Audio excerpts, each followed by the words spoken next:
जितना भी ज्ञान, जितना भी संसाधन, इसको भौतिक ज्ञान विद्या और सामान्य पदार्थ कहते हैं।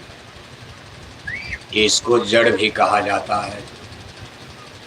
जैसे हम आप इस समय जो ज्ञान विद्या प्राप्त करते हैं, इंजीनियर बने, डॉक्टर बने, टीचर बने, ट्यूटर बने, मास्टर बने, प्रोफेसर बने, कोई वकील बन जाता है, कोई बैरिस्टर बन जाता। इस सब के पीछे हमारा लक्ष्य है रोटी, कपड़ा और मकान का। कुछ मान सम्मान भी मिलता। अब रोटी, कपड़ा, मकान की व्यवस्था तो एक रिक्शा चलाने वाला, मजदूरी करने वाला भी करता।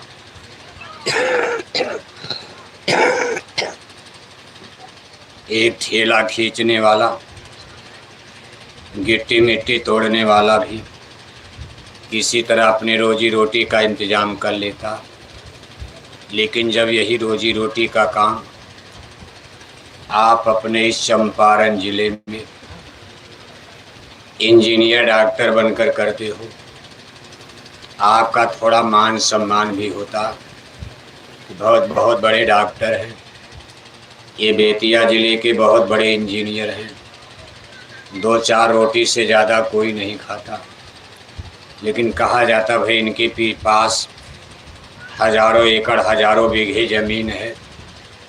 इससे थोड़ा मान और सम्मान की बात आती। यानी इसी लक्ष्य को लेकर जब हम आप इसमें बहुत ज़्यादा फंसते जाते हैं तो समझ लो हम आप जड़ता की तरफ बढ़ गए, चेतन की तरफ से निकल गए, जड़ता की तरफ बढ़ गए। चेतन का मतलब प्रकाश होता है, जड़ता का मतलब मेरा प्रकाश। जैसे शाम को सूर्य नारायण हो जाते हैं, अब हम आप रात्रि में दिशा अपना 10-12 घंटे का समय बिताते। सारे सामान पदार्थ उस समय भी हमारे पास रहते। हमारे पास आँख रहते हुए भी हम आप बिना किसी टार्च लाइट रोशनी के अपने घर में कोई चीज़ सामान नहीं देख पाते। लेकिन जब वही सूर्य नारायण सुबह निकल जाते, यही आँखें हमारी आपकी फिर देखने लगती। यानी रात्रि के समय को अंधकार, जड़ कहा गया, और दिन के समय को प्रकाश, इसको ज्ञान यानी चेतन कहा जाता। हम आप इस समय मनुष्य के रूप में, एक प्राणी और जीव के रूप में इस जगत में संसार जड़ यानी अंधेरी रात में जी रही। जन्म से लेकर मौत तक, सुबह से लेकर शाम तक, शाम से लेकर सुबह तक, बल्कि जन्म से लेकर मौत तक हम अंधेरे अपना सारा क्रियाक्रम करते हुए और एक दिन मौत के कुएं में डाल दिए जाते हैं। फिर हमारा एक नया जीवन प्रारंभ होता। संतों के साइंस ऑफ सोल में, अध्यात्मवाद में इसको पुनर्जन्म कहा जाता है। अब शरीर का तो पुनर्जन्म होता नहीं। शरीर तो आपकी आग में जलकर मुट्ठी भर राख हो जाएगी। जिस दिन मौत की शहजादी आती है, चुपके से गले में बांह को डाल दिया, प्राण जीवात्मा इससे अलविदा कर गए। घर वाले टांग पकड़कर कफन दफन करके आपको घसीटते हुए जंगल में, कहीं नदी के किनारे, पेड़ के नीचे जलती आग पर आपको रख दिया। हाड़ जरे जो लाकड़ी, केश जरे जो घास, सूरज की तरह से चमकता चेहरा, सोने की तरह से चमकती काया शरीर, देखते देखते जलकर मुट्ठी भर राख हो जाती, मिट्टी मिट्टी में मिल जाता। अब आपको इस शरीर को कोई दोबारा जिंदा कर दे, ऐसा इम्पॉसिबल, असंभव है। ये कभी संभव नहीं है। अगर ऐसा होता तो हम लोग भगवान राम को जिंदा करके इस संसार से कभी न जाने देते। भगवान कृष्ण को जिंदा कर लिया जाता और उनको इस जगत से नहीं जाने दिया जाता। लेकिन इस सृष्टि का निचली कॉन्स्टिट्यूशन है, इस जन्म मरण के देश में इस हमारी शरीर के लिए जन्म मरण का कुदरती नियम लागू किया गया है और ये शाश्वत सनातन आगे चलता रहेगा। हिंदी पढ़ोगे तब भी मारे जाओगे, फर फर फर फर अंग्रेजी बोलने लगे तब भी आप मारे जाओगे। आप दिल्ली पटना में मिनिस्टर बन गए तब भी मौत से नहीं बच सकते हो। पूरी दुनिया के बादशाह बन जाओ तब भी एक दिन मौत की शहजादी आपको गिरफ्तार करेगी। खुदा के फरिश्ते पकड़ कर आपको ले जाएंगे। ये शरीर आपको जड़ है, छोड़ना पड़ेगा। इसीलिए महापुरुष कहते इन चीजों पर गुमान करना, इन चीजों पर अहंकार घमंड करना, ये भी हमारा एक अज्ञान माना जाएगा।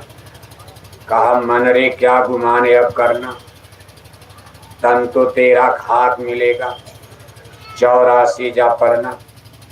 गुरु महाराज समझाते क्या घमंड करते हो, इस शरीर का घमंड करते हो, एक दिन आग में जलकर मुट्ठी भर राख हो जाए और आपको पकड़ कर ले जाएंगे और आपका पुनर्जन्म प्रारंभ होगा, अगली यात्रा।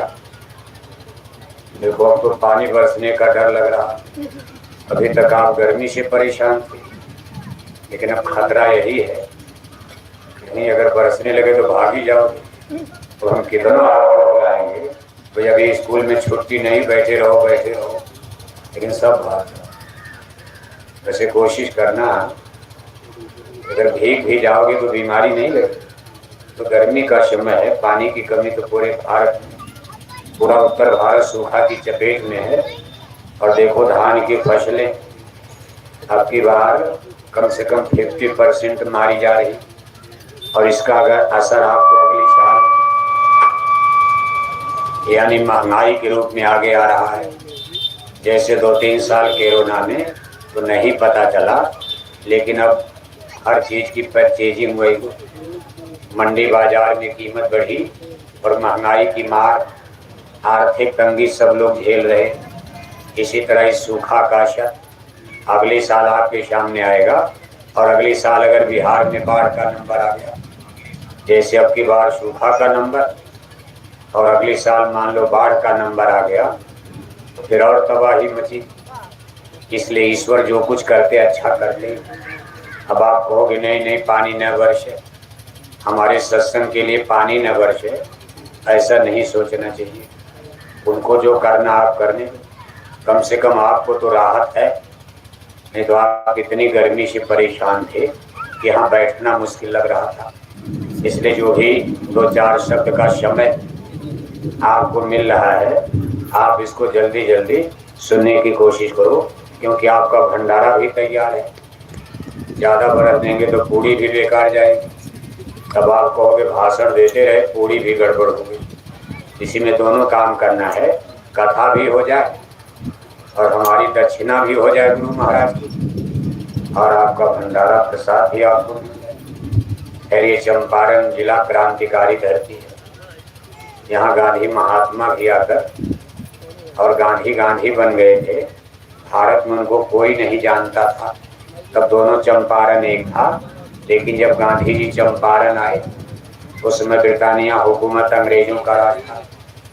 यहाँ के किसानों को अंग्रेज सरकार नील की खेती करने के लिए मजबूर करती थी, क्योंकि नील की खेती करने से यानी उससे लोगों को पेंट रंग बनाया जाता था।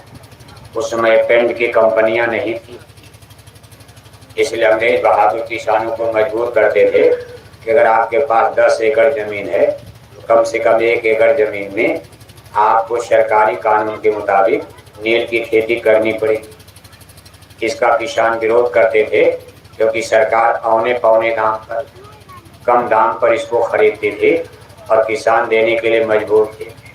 इसी का विरोध चंपारण में और नेतृत्व किया गांधी महात्मा जन्म। अब आप ये बात जरूर कहोगे, क्या हम लोग धर्म नहीं जानते? क्या जय गुरुदेव मिशन के लोग असली धर्म लेकर आ रहे हैं इसकी गारंटी क्या है?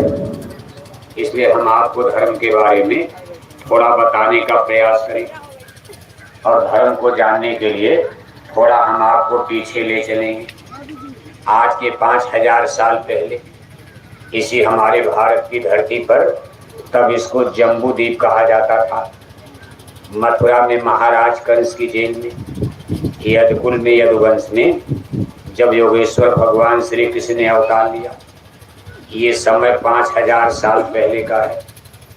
उसको द्वापर कालखंड कहा जाता, जैसे वर्तमान समय को कलयुग कालखंड कहते, लेकिन 5000 साल पहले द्वापर कालखंड था। सतयुग बीता तो समय बीत गया था और द्वापर कालखंड के अंतिम चरण में यदुकुल में यदुवंश में योगेश्वर श्री कृष्ण जी का अवतार हुआ था। उस समय का हमारा रिलीजियस सिस्टम, उस समय का हमारा धर्म जो सिस्टम व्यवस्था की कैसी थी, जब आप उसको जान जाओगे तब आपको कुछ और समझ में आएगा।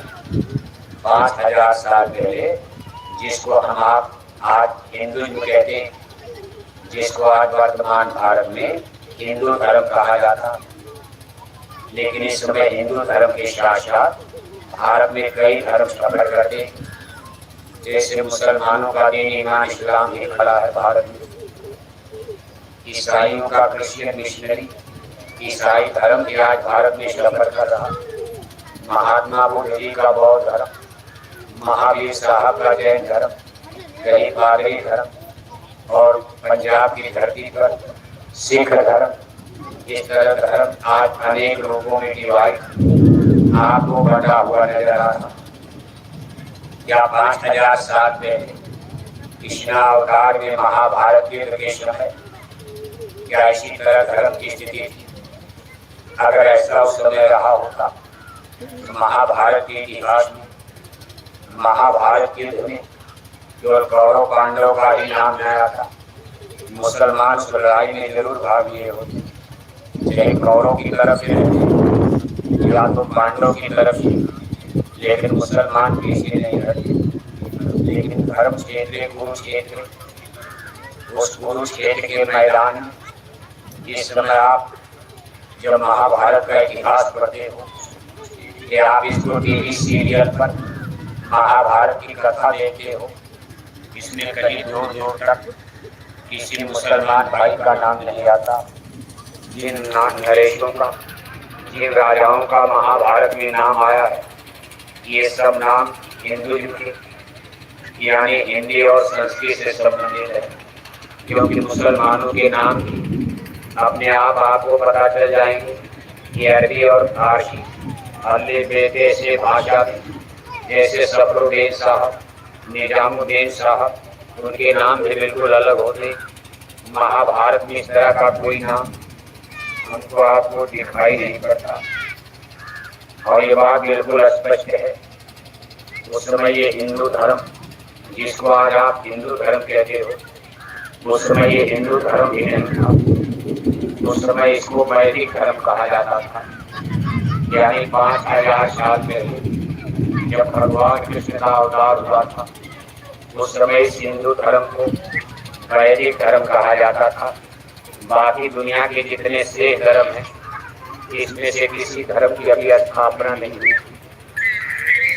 सारे संसार के श्रेष्ठ जनों का जो एक ही धर्म था, इसमें 1 लाख श्लोक और श्रुतियां लिखे गए हैं, 80,000 कर्म कांड है, 16,000 उपासना कांड है, 4,000 ज्ञान कांड। ये वेदों के फैक्टर और फार्मूला है, जिनको वैदिक भाषा में श्रुति और आधुनिक समय में इसको आप श्लोक ही कर सकते हो, क्योंकि ये कठिन संस्कृत भाषा में लिखे गए हैं। इसलिए आज भारत के बड़े बड़े आचार्य प्राचार्य शंकराचार्य, बड़े बड़े पंडित और पुरोहित वेदों की सूक्ति को, वेदों की श्रुतियों को नहीं समझ पाते, न इसकी एनालिसिस कर पाते, न इसका एक्सप्लेन कर पाते, न इसको प्रूव कर पाते, जबकि वेदों के सूत्रों में इतनी बड़ी शक्ति और दम है कि अगर इनको जगा लिया जाए, इन मंत्रों को कर लिया जाए। जो वेदों में मंत्र हैं इनकी संख्या 16,000 बताई गई। ये देवी देवताओं से संबंधित मंत्र हैं। मंत्र का मतलब, जैसे आपके हाथ में मोबाइल है, अगर आपको किसी का सही कोड नंबर मिल जाए और आपने उस नंबर पर डायल कर दिया तो उधर से आदमी आवाज़ देगा और आप उस आदमी के संपर्क में आ जाओगे। इधर से आप बोलोगे, उधर से वह आदमी बोलेगा, बीच में बगल वाला भी नहीं सुन पाएगा। और अगर आपके पास बढ़िया मोबाइल है तो उसकी आवाज़ भी सुनोगे और उसका आप चेहरा भी देख सकते हो। वो आदमी इस समय क्या कर रहा है आपको मोबाइल में फ़ोटो भी नज़र आती। इसी तरह वेदों के फैक्टर, सूक्तियाँ, ये देवी देवताओं से संबंधित ऐसे कोड वर्ड हैं। अगर इनको हम आप सिद्ध कर लें, उन देवी देवताओं से हमारा संपर्क हो जाएगा। जैसे हमने जल देवता को और इन मंत्रों से प्रसन्न कर लिया तो जल देवता उधर से बोलेंगे, हाँ भाई मैं जल देवता बोल रहा। यहाँ जल देवता का मतलब पानी से नहीं है। जैसे आपको जल देवता माने कोई पानी। जैसे आपके दिल्ली और पटना में मंत्री बनते हैं, अब किसी मंत्री को कहा गया कि भाई ये बिजली मंत्री हैं, तो बिजली मंत्री माने बिजली नहीं होता, वो भी एक आदमी है। लेकिन पूरे बिहार में बिजली बनाना और गांव-गांव बिजली पहुंचाना, इसकी जिम्मेदारी उनको दी गई है। यानी ये मंत्रालय उनको जिम्मेदारी। जैसे कोई सिंचाई मंत्री है तो उसको ये नहीं कहे जाए वो पानी की तरह घूम रहे हैं, वो तो आदमी है। अब उनको ट्यूबवेल लगवाना है, डैम बनवाना है, बंधा बनवाना है, गांव-गांव नहर बनवाना है। इसी तरह से जल देवता माने पानी नहीं, ये भी एक स्पिरिट और आत्मा होते, लेकिन इनका दर्जा आदमी से बड़ा ऊपर होता है। और इन लोगों की बैठक इस धरती के ऊपर, दूसरे धरती पर, इस धरती के ऊपर जो रचना हुई है, दूसरा खंड, उसको अंडी लोक कहा जाता। वो धरती हमारी धरती से कई गुना बड़ी है। यहाँ देवी देवताओं की ऑफिस, उनका दफ्तर बना हुआ। उनकी शरीर भी थोड़ा हमसे आपसे भिन्न है। हमारी शरीर 5 तत्वों की बनी है, जल, पृथ्वी, अग्नि, वायु, आकाश। ये मसाला इतना कमज़ोर है कि बड़ी जल्दी ये सड़ने लगती है। अगर इसमें कोई बीमारी लग गई तो आपका हार्ट बेकार हो गया, किडनी बेकार हो गई, आपका लीवर डैमेज हो जाता। इसमें मल मूत्र, वात, पित्त, कफ का प्रकोप चलता रहता है। इसलिए इस शरीर में, आदमी की पंच भौतिक शरीर में ऐसे डैमेज एलिमेंट्स हैं कि थोड़ा इधर उधर हुआ तो आप भारी बीमारी के शिकार होकर और ये शरीर आपका नष्ट हो सकता। लेकिन देवी देवताओं की शरीर थोड़ा भिन्न होती। शरीर उनके भी पास, लेकिन उनकी शरीर में 17 तत्वों का मसाला, इनको सूक्ष्म तत्व कहते हैं। 10 इंद्रियाँ, 5 ज्ञान इंद्रियाँ, 5 कर्म इंद्रियाँ, चतुष अंतःकरण, मन, बुद्धि, चित्त, अहंकार, और 3 गुण, सतोगुण, रजोगुण, तमोगुण। इतने सूक्ष्म मसाले, सुंदर मसाले, सुपर मसाले। इसको आप इस तरह समझ सकते हो, जैसे आपका कच्चा मकान है, कच्चा फर्श है, छान छप्पर है, बरसात में टपकता है, सांप बिच्छू अड्डा बनाए हैं, आपके लिए कष्ट देते। लेकिन आपने ईंट का, लोहे का, सीमेंट का, बालू का, गिट्टी का और घर बढ़िया बनवाया और डेंट पेंट करवा दिया, मकराना, संगमरमर, राजस्थान का बढ़िया मार्बल पत्थर लगवा दिया। अब आपका घर कितना अच्छा लगने लगा। यानी किसी चीज़ का मसाला अच्छा रहेगा, उससे जो रचना होगी, जो चीज़ बनाई जाएगी, वो चीज़ भी बड़ी अच्छी लगेगी आपको, आकर्षण होगा, सुंदर होगा, उसकी लाइफ भी बढ़ेगी और उसमें आपको तकलीफ कम होगी, आनंद आएगा। इसी तरह देवी देवताओं के शरीर का मसाला हमारी शरीर के मसाले से इतना सुपर क्वालिटी का है। उनकी शरीर बड़ी सुंदर लगती।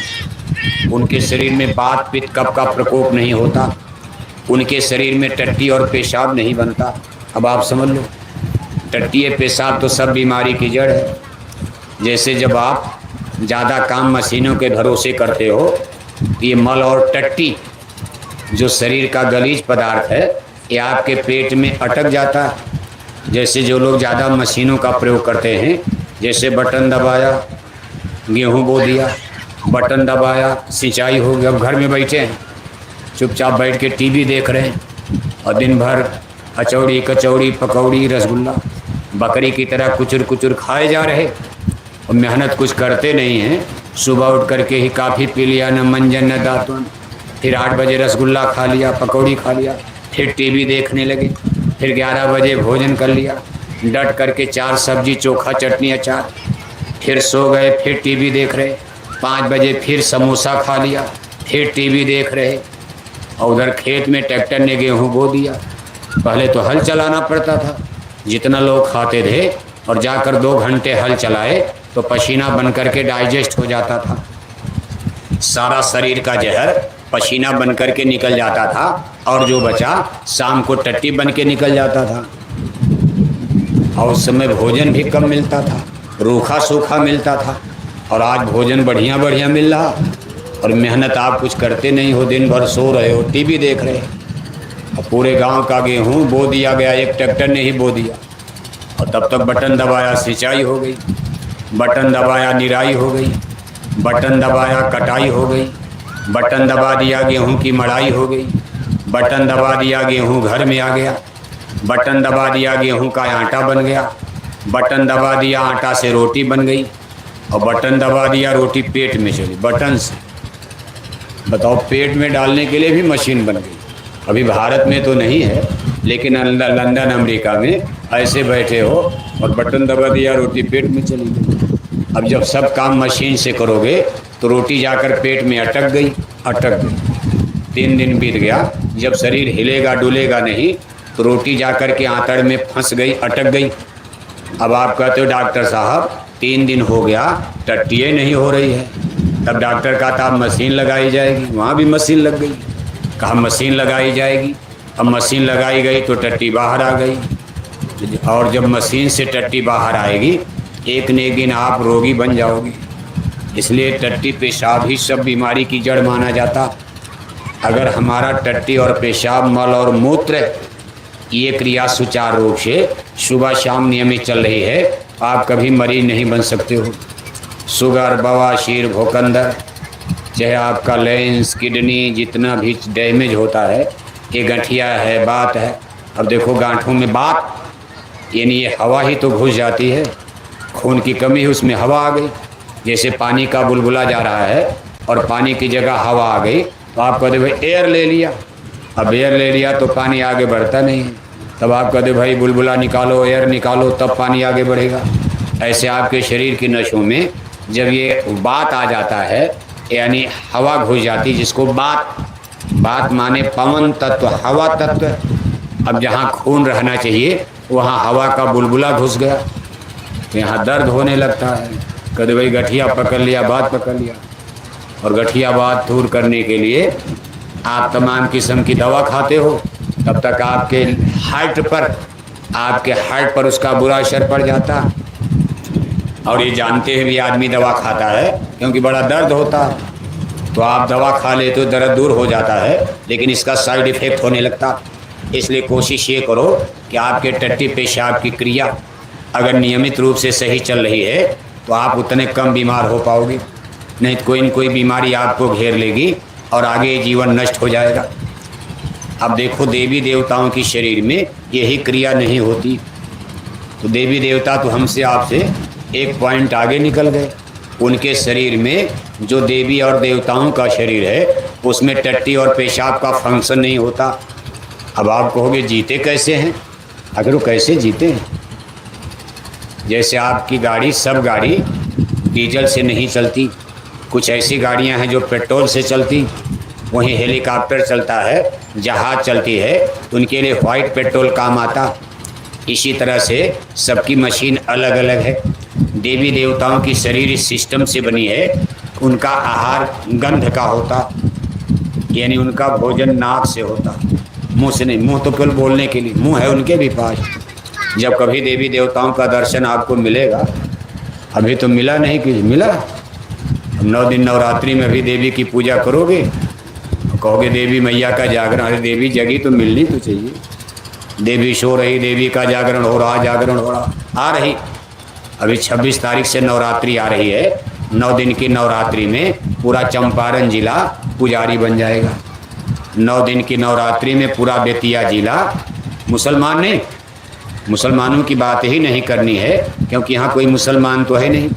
मुसलमानों को सुनाया जाएगा, लेकिन अभी 8-9 बरस के बाद, कै बरस, अभी नहीं, अभी मुसलमान बड़े गुस्से में हैं, उनको सुनाने जाओगे तो झगड़ा बढ़ जाएगा।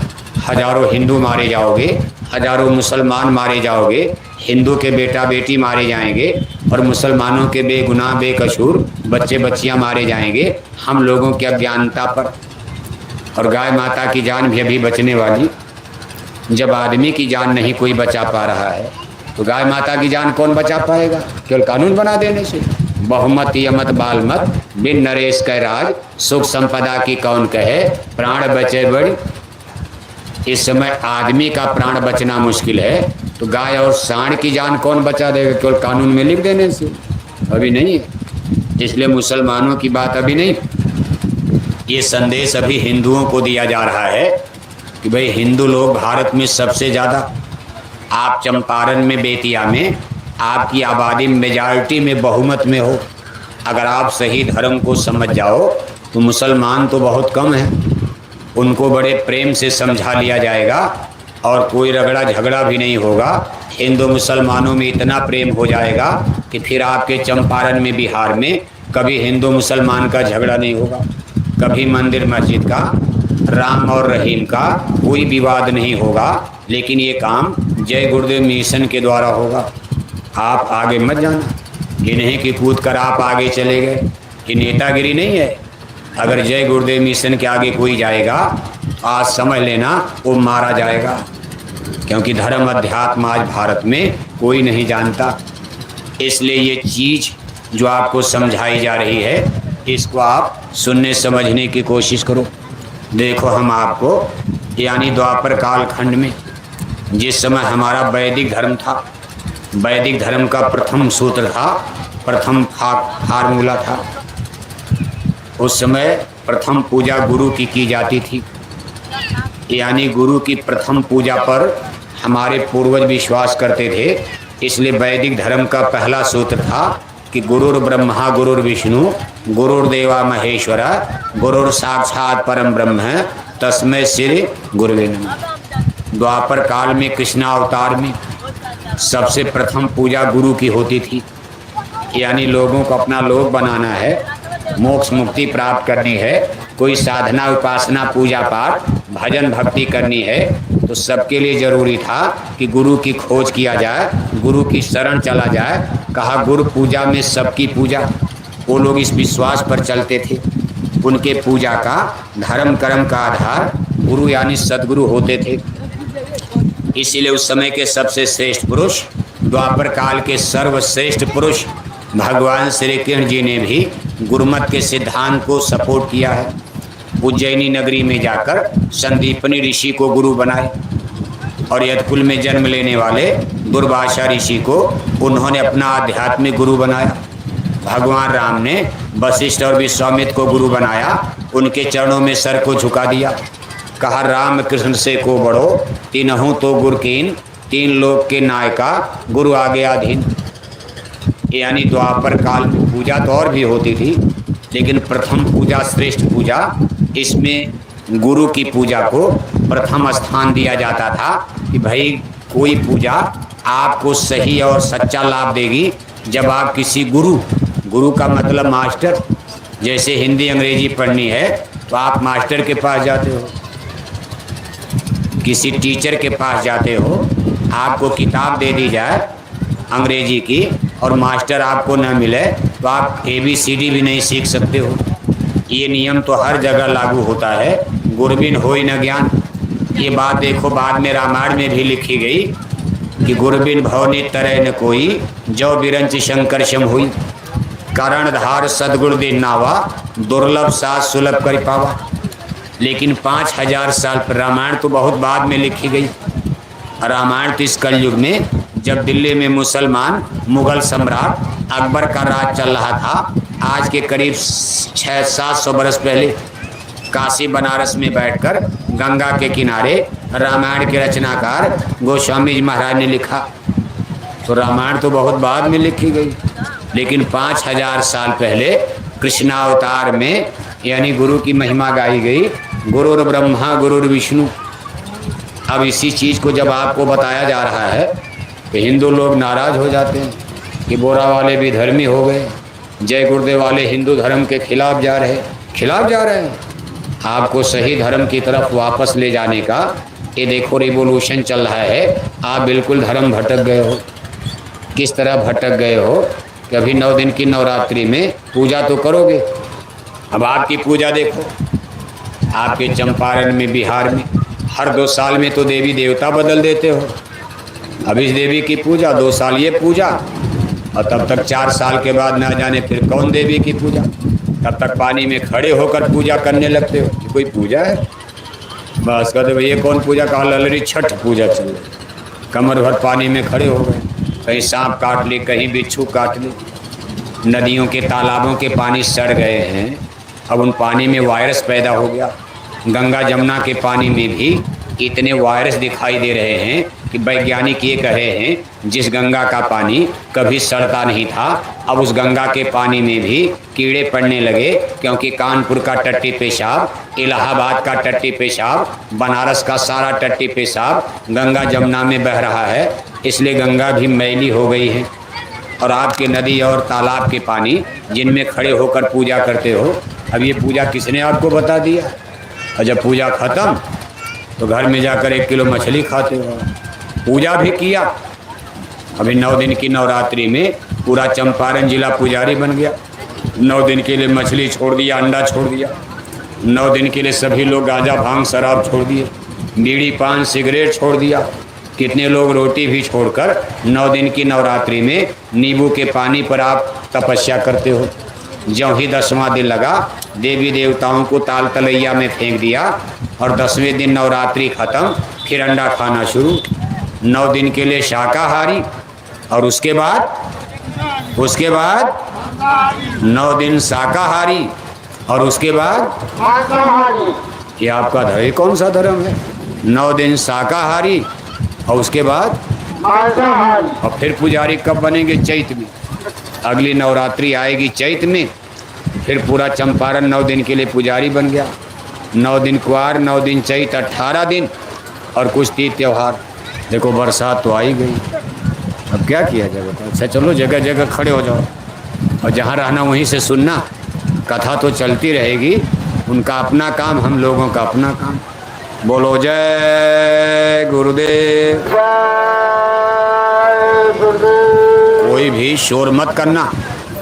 जिसको जगह देखो, इधर स्कूल है, इधर और जगह जगह छाया देखकर आप खड़े हो जाना, और बात को सुनना, शोर शराबा मत करना। आवाज़ आपके कान तक जा रही, सुनने की कोशिश करना।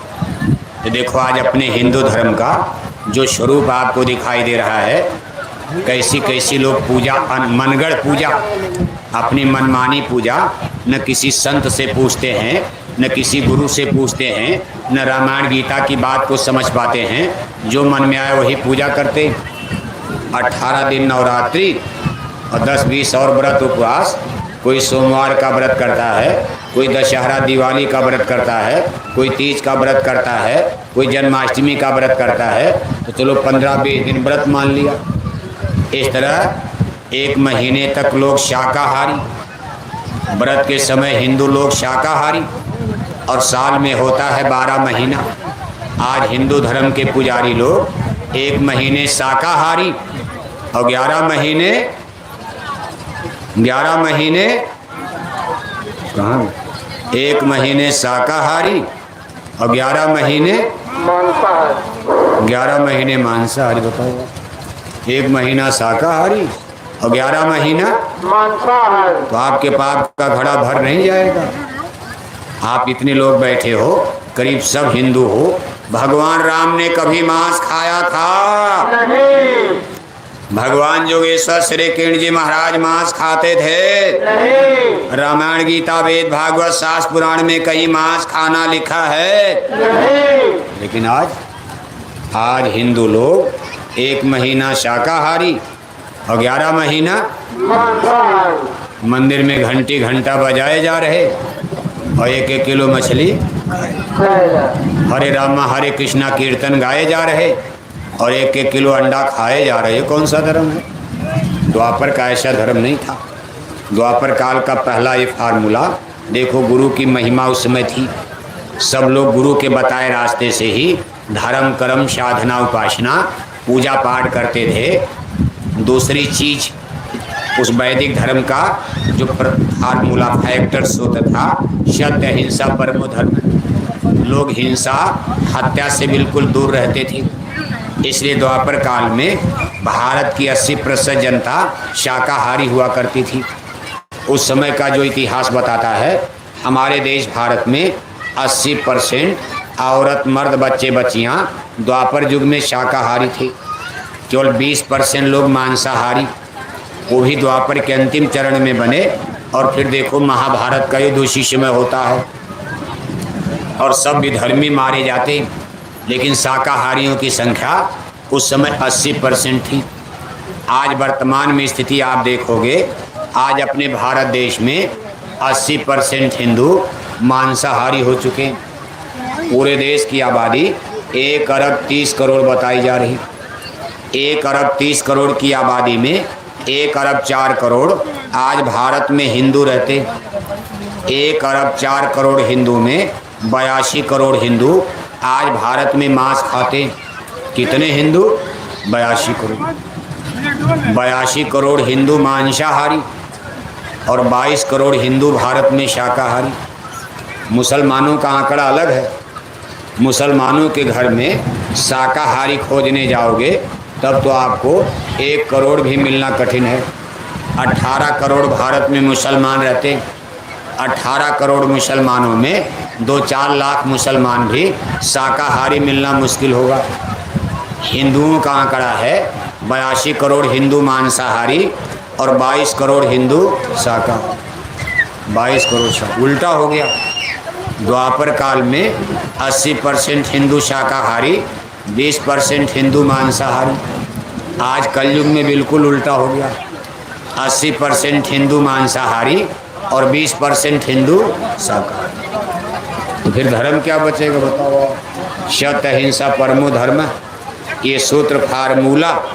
भाई किसी जीव की हिंसा मत करो, हत्या मत करो, बुरे पाप कर्म मत करो। शराब पीने की स्थिति आप देख रहे हो। शराब पीने वाले पूरे देश में छोटे छोटे बच्चे आज कक्षा 10 पास नहीं कर पाए और दारू शराब पीना शुरू कर दिया। अभी उनकी शादी ब्याह नहीं हो पाई, लेकिन शराब पीने की गंदी आदत देखो उनको पड़ गई। यानी शराब पीने वाले, जबकि आपके बिहार में शराबबंदी का कानून लगाया गया, लेकिन फिर भी बिहार में शराब पीना लोगों ने छोड़ा नहीं। ये बात उस दिन खुल कर के आ गई जिस दिन अखबार में आया कि बिहार में शराब पीकर और दर्जनों लोग मर गए। अखबार में आ गया कि दर्जन लोग शराब पीकर बिहार में मर गए। ये बात सिद्ध करती है कि शराबबंदी का कानून हमारे मुख्यमंत्री नीतीश बाबू ने तो ज़रूर बनाया और उनको इसका घाटा भी उठाना पड़ा, क्योंकि पीने वाला कोई उनको वोट देगा? शराब बंद का कानून बना दोगे तो चंपारण के लोग आपको वोट देंगे, क्योंकि तो कहते शराब नहीं पिएंगे, हम आपको रात में नींद नहीं आएगी। अब पियक्कड़ लोगों की संख्या ज़्यादा है। अब गांव में जो आदमी ज़्यादा शराब पिला दे प्रधान बन जाता। कहीं कहीं आपने गांव में देखा है कि जिसने सबसे ज़्यादा शराब पिला दिया वही गांव में प्रधान बन जाता, वोट जीत जाता। तो शराब पॉलिटिक्स में कितनी बड़ी भूमिका निभा रही है। लेकिन आप इस बात पर सोचो, आज बुराइयों की सबसे बड़ी जड़ जो आदमी के दिल दिमाग को डैमेज करती है, यानी भ्रष्ट करती है, करप्टेड करती, इसमें सबसे बड़ी भूमिका शराब की है। शराब आदमी का दीन बिगाड़ती है, ईमान बिगाड़ती है, धर्म भी बिगाड़ती है और रुपए पैसे धन का भी नुकसान करती। लेकिन आज हमारे देश में शराब पीने वालों की संख्या घट रही कि बढ़ रही?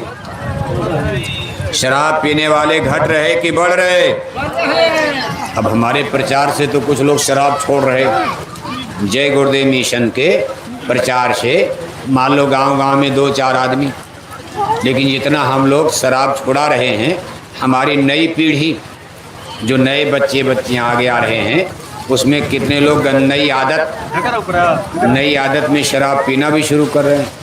इसलिए जिस रेशियो से शराब पीने वालों की संख्या बढ़ रही है, उस रेशियो से छोड़ने वालों की संख्या नहीं बढ़ रही।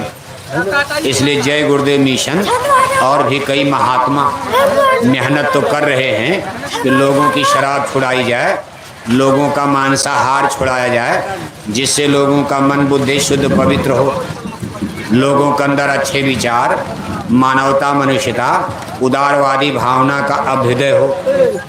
लेकिन चीज़ें बिगाड़ने वाले भी तो काम चल रहा है। एक तरफ छुड़ाने वाले शराब लगे हैं तो दूसरी तरफ पिलाने वाले भी लगे हैं। पिलाने वालों की संख्या ज़्यादा, नई पीने वालों की संख्या ज़्यादा होती जा रही, और शराब छोड़ने वालों की संख्या लाख प्रयास के बावजूद भी इतना प्रचार किया जा रहा, जैकेट पहनकर, बोरा पहनकर, शाकाहारी संदेश दिया जा रहा, गांव-गांव पर्चा बांटकर, पोस्टर बांटकर, गांव-गांव सत्संग करके, शोभा यात्रा निकाल करके, जगह जगह आप देखो भंडारे करा कर कि जनता में जागरण आ जाए और लोग इस शराब कबाब, गंदी आदतों को, अशुद्ध खान पान को छोड़कर शुद्ध सात्विक पवित्र भोजन करें। तो good idea, good behaviour, good thinking, इनकी सोच, इनका चिंतन, इनका व्यवहारिक जीवन सुचितापूर्ण पवित्र बने। लेकिन बिगाड़ने वाले लोग ज़्यादा हैं और बनाने वाले लोग कम हैं, और बनाने वाली बात में समय लगता। जैसे कोई घर बनाना है तो आपको कितनी मेहनत होती, अब बुलडोजर लगा के गिराना है तो आप 1 घंटे में गिरा दोगे। किसी आदमी की शराब छुड़ानी है, अब मेहनत होगी, उसको शराब पिलाना है, गंदी आदत पकड़ानी है, तो उसमें तो आसान है, यानी नीचे गिरना आसान है, ऊपर उठना कठिन होता। धर्म की ग्लानि, धर्म का नाश करना, आदमी का धर्म से अलग होना, ये तो आसान, और सही धर्म पर फिर खड़ा होना, अच्छा और पवित्र रास्ता पकड़ना कठिन हो जाता। किसी की आदत को बिगाड़ देना आसान है, उसकी आदत को सुधारना बड़ा कठिन है। और ये चीज़ आप देखते हो, जिसके बेटों ने शराब पीना शुरू कर दिया, माँ बाप को अब छुड़ाने में पसीना आ रहा। तमाम लोग हमसे खुद मिलते हैं और कहते हैं बड़ी तकलीफ़ है, क्योंकि बेटा दारू पीता है और शाम को आकर घर में झगड़ा करता। तमाम देवियाँ मिलती हैं और कहती महाराज दया कर दीजिए, हमारे पति शराब पी करके और रोज़ घर में झगड़ा करते हैं, बच्चों के सब्जी का इंतज़ाम नहीं है, लेकिन 200-400 रुपये एक दारू पीने के लिए उनको रोज़ ज़रूर चाहिए, और पूरा घर नरक होता जा रहा। तमाम लोग रोते गाते, लेकिन कोई छुड़ा पाता। पुलिस के डंडे बजते रहते हैं, लेकिन आदमी डंडा पुलिस का खाता है, लेकिन शराब नहीं छोड़ पाता। तो गंदी आदत को सही आदत में बदलना कठिन हो जाता। एक बार किसी को गंदगी में गिरा दोगे, फिर उसको सुधारना बहुत कठिन हो जाता। उस समय सुधारने का केवल एक ही उपाय सत्संग होता।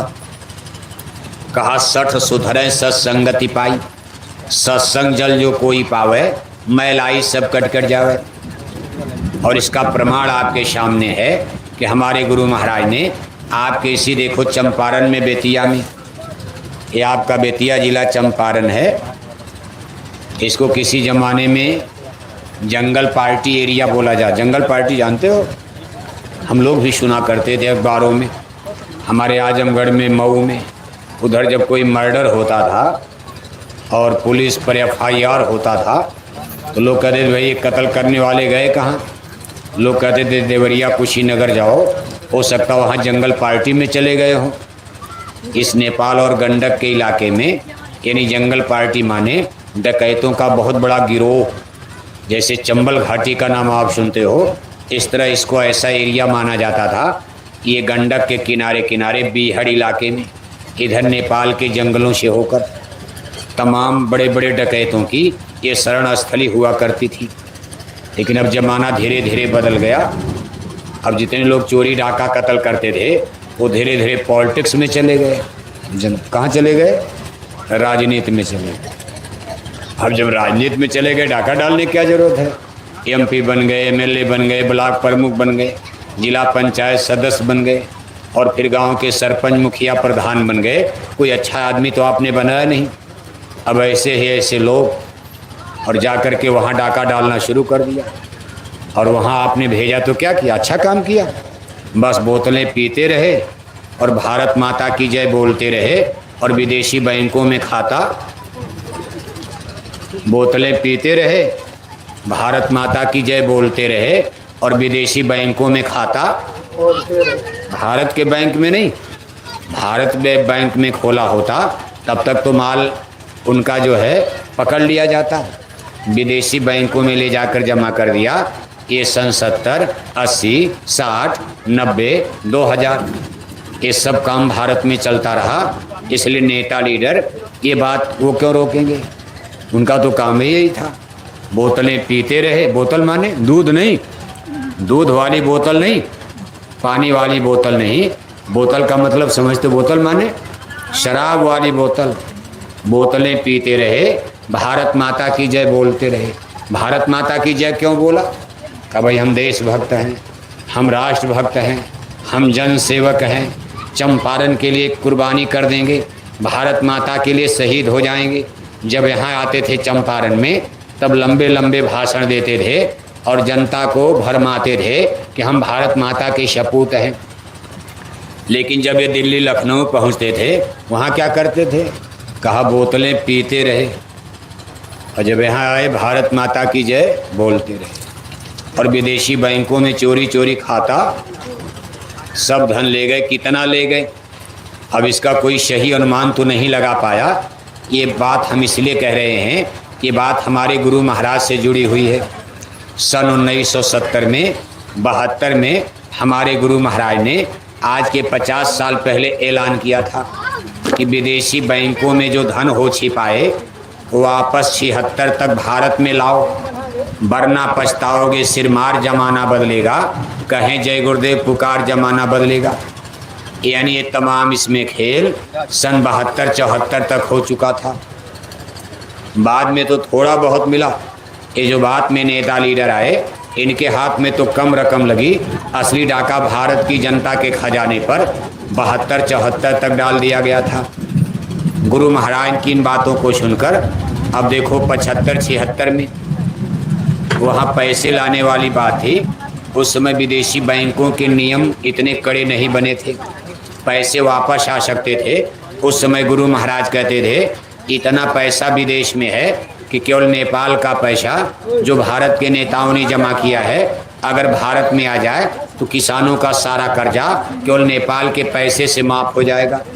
बाकी Britain, Italy, France, Germany, Switzerland, Holland, Poland, Thailand, इन तमाम देशों में, दुनिया के 22 देशों में उस समय गुरु महाराज ने कहा था। कब कहा था, 72 में, सन 73 में। लेकिन इन लोगों ने बात नहीं समझी और देश में इमरजेंसी लगी, सबको जेल में डाल दिया।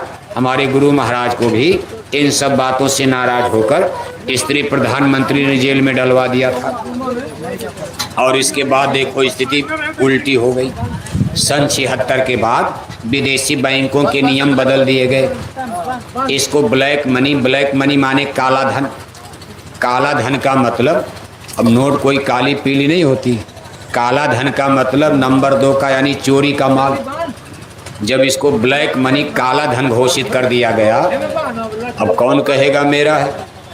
जैसे कोई आदमी मोटरसाइकिल चुराकर आधी रात को आपके घर पर खड़ी करके चला जाए, पुलिस खोजते आई और आपके घर पर मोटरसाइकिल बरामद हो जाए, आपको पुलिस गिरफ्तार कर लेगी।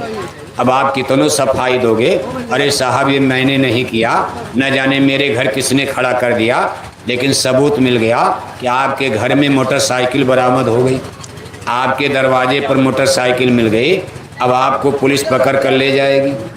इसी तरह से विदेशी बैंकों का धन अब इसको चोरी का माल साबित कर दिया। अब इसको कौन कहेगा मेरा है। बहुत साल बीत जाने के बाद, बहुत दिन बीत गया, सन 2014 जब आया तब हमारे देखो एक नए नेता लीडर, इस समय जो प्रधानमंत्री हैं, इन्होंने देश की जनता से कहा कि चिंता मत करो, सब लोग बैंक में खाता खोलो, जब मैं प्रधानमंत्री बनूंगा हमको प्रधानमंत्री बनाओ, सब लोग बैंक में खाता खोलो। घर में 10 आदमी हो तो 10 का खाता खोलो और मैं प्रधानमंत्री बन जाऊंगा तो सबके खाते में 15 लाख 15 लाख। अगर आपके घर में 5 आदमी हैं तो 15 पचे 75 लाख। अगर आपके घर में 10 आदमी हैं तो 15 दहा में 150 लाख यानी 1.5 करोड़। तो जनता ने कहा तो बड़ा मजा आ जाएगा। बाप दादा कमाते कमाते मर गए, 50 लाख किसी ने नहीं देखा। टीए डीए महंगाई भत्ता पेंशन पेंशन सब मिला जुला कर 50 लाख रिटायर होने के बाद मिला। अरे ऐसे प्रधानमंत्री कि हमको 75 लाख, हमारे घर में 1.5 करोड़। तो जनता ने मोहर लगा दिया। जय श्री राम वाली बात तो बाद में आई। जनता का मनमोहनी रूप प्रधानमंत्री ने अपना बनाया और इसी जाल में फंसाया गया। इसके बाद जब वो प्रधानमंत्री बन गए आपने सपोर्ट भी किया, बिहार की जनता ने भी सपोर्ट किया। सोशलिस्ट कम्युनिस्टों का गढ़ बिहार में सबका सुपड़ा साफ हो गया, सबका सुपड़ा साफ हो गया। कहा जाता है कि बिहार कम्युनिस्टों का सोशलिस्टों का गढ़ माना जाता, लेकिन देखो सबका सुपड़ा साफ हो गया। और प्रधानमंत्री फिर विदेश लगे घूमने, Holland Poland Thailand Britain London America Japan गए, जर्मनी गए, चीन गए, रूस गए, हर जगह।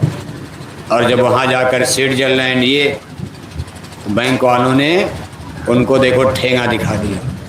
कहा ये पैसा या तो इसका कोई गार्जियन बने। अब चोरी के माल का कौन गार्जियन बनेगा। अब नेता लीडर तो मर गए उस समय के, अब उनके नाती पोता जिंदा हैं, आज भी वो राजनीति करते हैं। लेकिन कौन कहेगा मेरे दादा का माल है, क्योंकि माल नंबर 2 का चोरी का है। उनकी राजनीति खत्म हो जाएगी। जनता बिहार की कहने लगेगी आपके दादा इतने बड़े चोर निकले, हमने उनको मुख्यमंत्री बनाया, हमने उनको प्रधानमंत्री बनाया और आपके दादा ने इतनी बड़ी चोरी किया, देश के साथ गद्दारी किया, अब हम आपको इसका सजा देंगे। दादा तो आपके मर गए, आपके आजा मर गए, मिनिस्टर मर गए, लेकिन आपको अब हम कभी वोट नहीं देंगे। इसलिए सारे नेताओं ने हाथ खड़ा कर दिया। कहा भाई ये माल किसका है। आवाज़ लग रही, पूछा जा रहा है, कोई नहीं कहता कि मेरे दादा का है, नहीं कहता। इसलिए प्रधानमंत्री घूम करके वापस चले आए।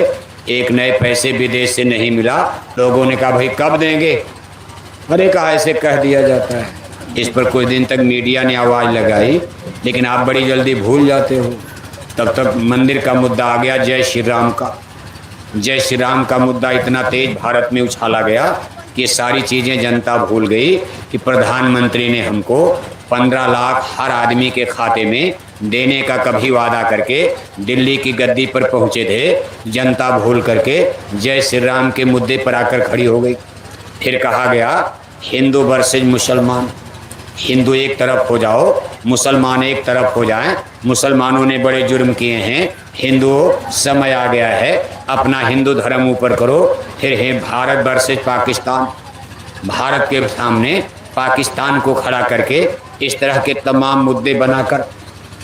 लेकिन कुल मिलाकर एक संतोष की बात है जिसको हम आपको बताना चाहते हैं। ये भी मुद्दा हमारे गुरु महाराज से जुड़ा है। सन 1970 में हमारे गुरु महाराज ने कहा था बच्चा आगे वो समय आ रहा है, आज हमारी बात को भले मत मानो, आगे भारत में धार्मिक क्रांति खड़ी होने वाली। एक ऐसा समय आएगा कि पूरे भारत में धार्मिक क्रांति खड़ी हो जाएगी। धार्मिक क्रांति यानी रिलीजियस रिवॉल्यूशन। धार्मिक क्रांति जब खड़ी होगी तो बिहार चंपारण की जनता धर्म की तरफ मुड़ती नजर आएगी। धर्म की तरफ मुड़ने, बाबू साहब अभी रुकिए, आप क्या कर रहे हैं, क्यों आप बात कर रहे हैं किसी से। धर्म की तरफ मुड़ने का मतलब कि जैसे जनता नेताओं का भाषण सुनने बड़ा झुंड का झुंड जाती, जब धार्मिक क्रांति का समय आएगा तो लोगों का भाषण जनता को तब अच्छा नहीं लगेगा।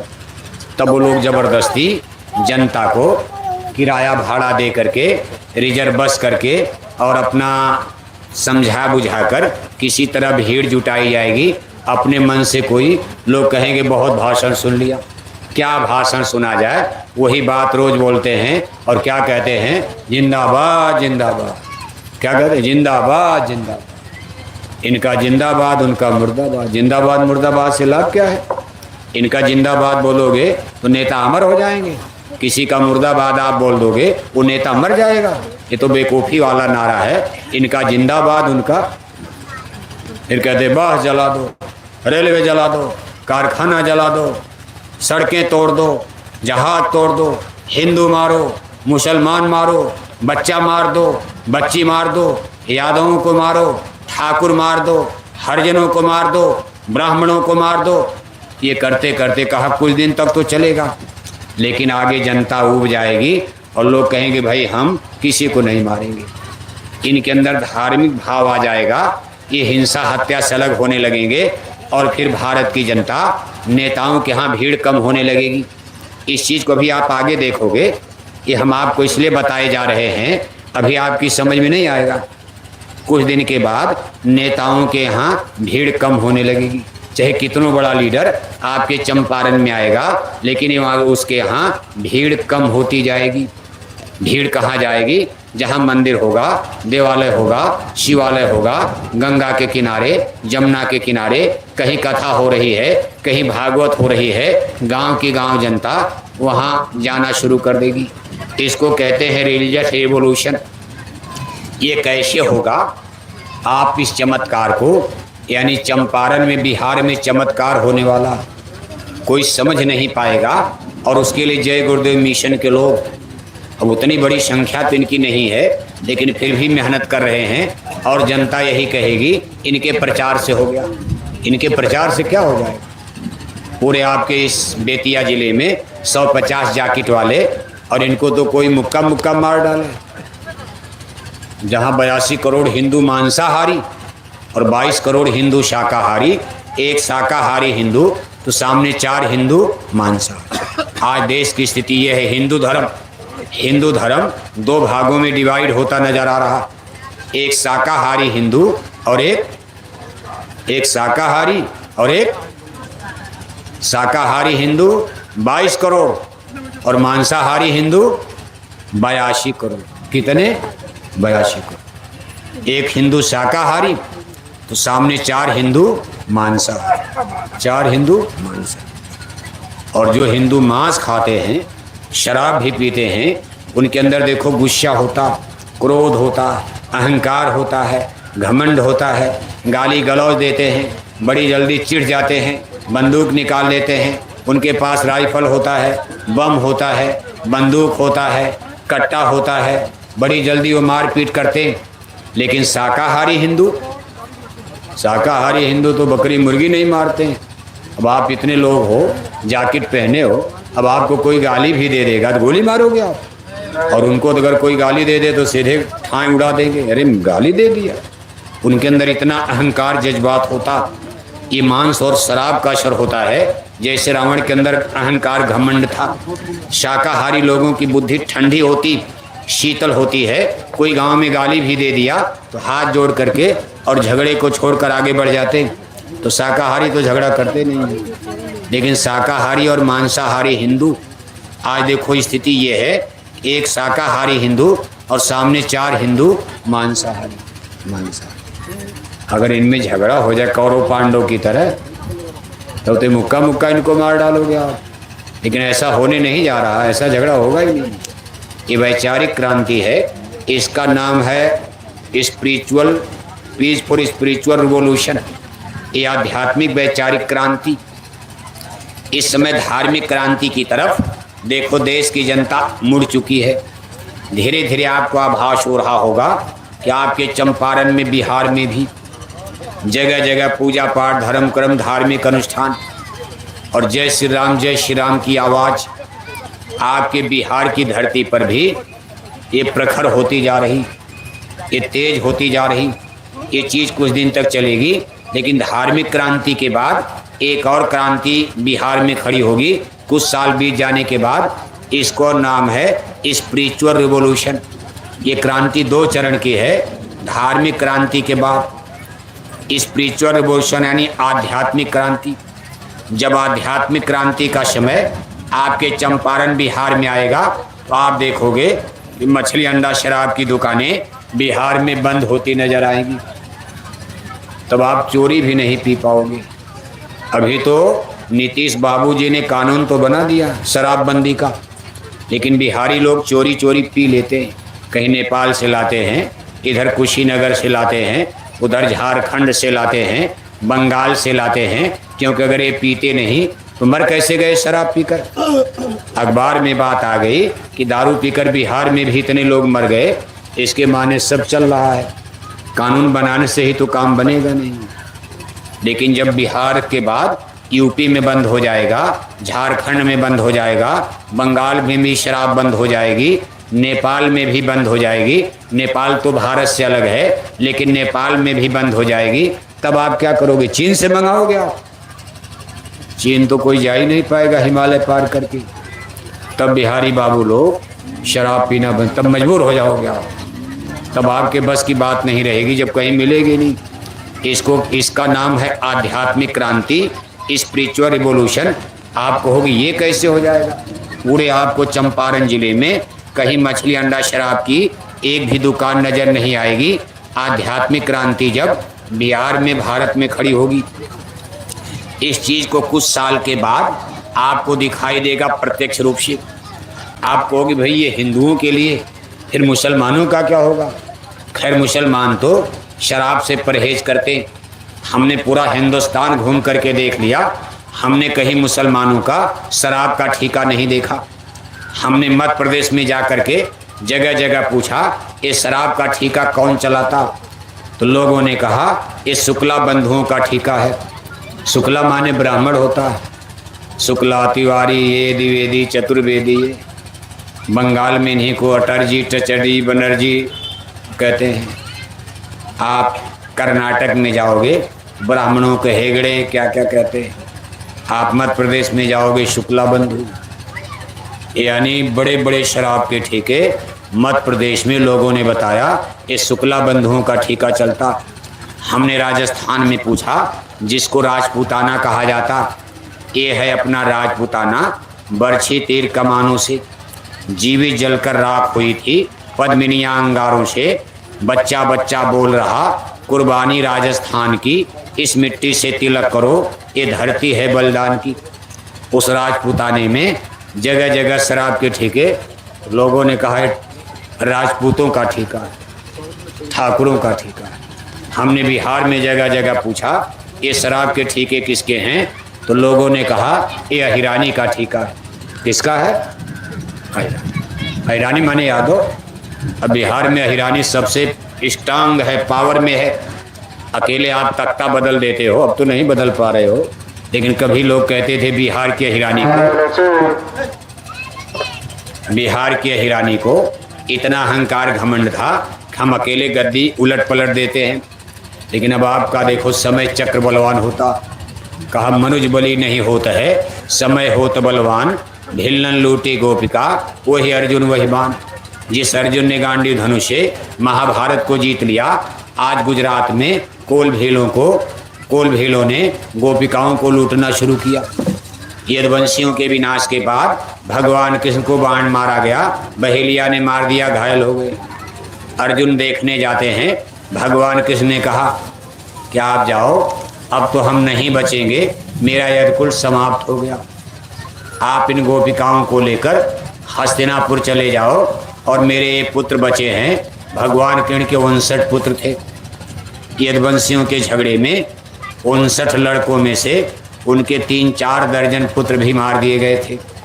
जो भी 10-5 बचे थे, उसमें से उन्होंने कुछ तो भाग गए, कुछ इधर पश्चिम की तरफ भाग गए, जिसको आप जहां आज कुवैत, दुबई, सऊदी अरब या मिस्र बसा हुआ है, तब इसका नाम अलग था। कुछ भाग करके भगवान कृष्ण के बच्चे उधर चले गए, और कुछ इन्होंने अर्जुन को सौंप दिया कि हस्तिनापुर ले जाओ। इसी में से उनके एक पुत्र थे जिसको उन्होंने मथुरा का राजा बनाया, सूरसेन नाम था। मथुरा में राजा बनाकर यही से यदुवंशियों का एक वंश सूरसेन वंश पड़ गया। लेकिन जिस समय वो लेकर के आ रहे थे, देखो मामूली कोल भील, जिनको आप जंगली जनजाति कहते हो, जंगल के मुशहर, गुजरात सौराष्ट्र के जंगल में गोपिकाओं को लगे लूटने, उनका गहना लगे लूटने। अब अर्जुन ऐसे धनुर्धर ने जब अपने गांडीव पर हाथ उठाया तो गांडीव की शक्ति खत्म हुई। ऐसे हाथ किया तो गांडीव धनुष का यानी वो जो तार था टूट गया। अर्जुन बेचारे निहत्थे हो गए और तब तक गोपिकाओं को कोल भीलों ने लूट लिया। कितना तो उठा करके लेकर चले गए, उठा ले गए, जबरदस्ती उठा ले गए। गहना तो ले ही गए, उनका सोना चांदी आभूषण लूट लिया। कहा भिल्लन लूटी गोपिका, वही अर्जुन वही बाण, मनुज बली नहीं होता है, समय हो तो बलवान। महाभारत जीतने वाले धनुर्धर और आज गोपिकाओं की रक्षा नहीं कर पाए और गोपिकाओं को कोल भी लूटे और उठा कर लेकर जंगल चले गए और उन्हीं से कई जातियों ने जन्म लिया। इतिहास बताता है फिर उनसे जो बच्चे पैदा हुए, इनकी कई नस्लें, अलग अलग जातियां, अहीरों में ही अलग अलग वंश खड़े होते चले गए। कहने का मतलब ये है, इसलिए आप कभी कभी कहते मुशहर, कभी मुशहर भी अभीर हैं। अभीर माने उसी वंश में माने जाते हैं। ये सब इतिहास और सब बात की कथा। मानव तो एक ही था, जिस दिन धरती पर जन्म लिया मनुष्य को भगवान ने एक बनाया, आगे चलकर डिवाइड होते चले गए। लोहे का खोज हुई, लोहे का काम किए लोहार एक अलग जाति बन गई। लकड़ी का काम शुरू कर दिया, कारपेंटर बढ़ई कहे गए। चमड़े का काम करने लगे, चमार कहे जाने लगे। बाकी भगवान ने तो आदमी एक ही बनाया। जिस दिन धरती बनाई गई, न लोहा था, न सोना, न चांदी, सब मानव थे और सब एक ही थे। न कोई ब्राह्मण, न कोई क्षत्रिय, न कोई यादव, न कोई हरिजन। भगवान ने केवल दो जाति बनाई थी, एक औरत एक मर्द। ये तो बात आध्यात्मिक ग्रंथों में, स्पिरिचुअल लिटरेचर में, ऋषि मुनियों के आध्यात्मिक ग्रंथ में ये गाथा तो आती है। ओरिजिन ऑफ लाइफ, इस सृष्टि के क्रम विस्तार में परमात्मा ने धरती कैसे बनाई और इस पर प्राणियों की ओरिजिन ऑफ लाइफ, प्राणियों की उत्पत्ति कैसे हुई है, ये धार्मिक ग्रंथ जो गवाही दे रहे हैं कि सबसे पहले भगवान ने जब यहाँ धरती, सूरज, चाँद, तारे सब बनाकर तैयार कर दिया तो भाई यहाँ प्राणियों को यानी लोगों को जन्म दिया जाए, तो सबसे पहले उन्होंने मनुष्य को बनाया। मनुष्य को, अभी गाय बैल नहीं, अभी कुत्ता बिल्ले कीड़े मकोड़े पशु पक्षी, ये भी कोई वर्ग नहीं बना था। सबसे पहले मानव की रचना और मनुष्य का उन्होंने दो भाग किया। मसाला तो एक ही था, जैसे कुम्हार मिट्टी से बर्तन बनाता है, मिट्टी तो एक ही है, थोड़ा मसाला बदल दिया, नक्शा बदल दिया, घड़ा हो गया। थोड़ा नक्शा बदल दिया, कबूतर बन गई। थोड़ा उसी मिट्टी से खरगोश बन गया, किस्म किस्म की चिड़िया बना देता है, किस्म किस्म की पक्षी बना देता है और बाजार में उसके बर्तन, खिलौने और चिड़िया सब बाजार में कारीगर बेचता। मसाला वही है।